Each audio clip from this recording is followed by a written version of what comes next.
Florida's 2025 execution timeline continued to unfold as the state carried out its third sentence of the year.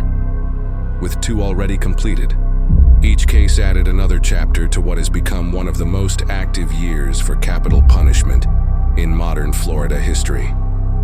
This execution took place on April 8, 2025. The man was 48-year-old Michael Anthony Tanzi, convicted of the April 2000 kidnapping and murder of 49-year-old Janet Acosta, a production worker at the Miami Herald.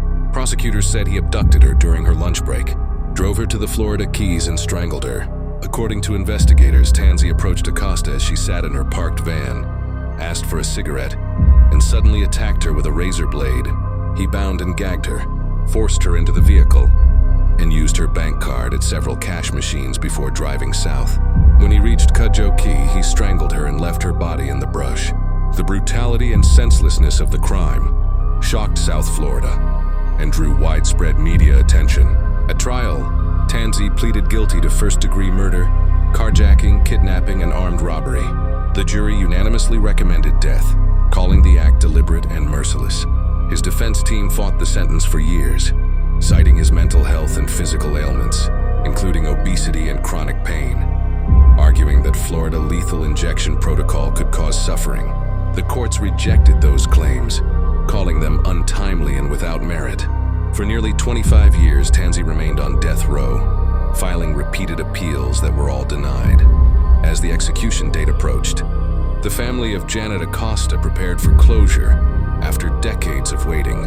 On the day of his execution, Tanzi delivered a short statement apologizing to the Acosta family before reciting a Bible verse. Witnesses said the process was calm and orderly.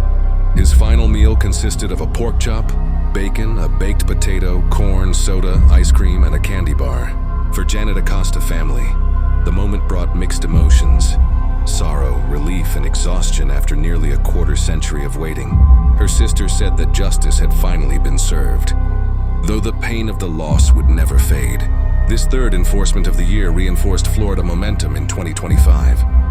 Decades-old crimes were meeting their final chapter, and each sentence carried with it years of grief, debate, and consequence. Several more executions are scheduled before the end of 2025, and officials expect the total to rise even higher, adding to a year already marked by controversy and reflection over the future of capital punishment in the state. Up next, we move to the 4th case of the year, another story in Florida, historic and unrelenting timeline of justice.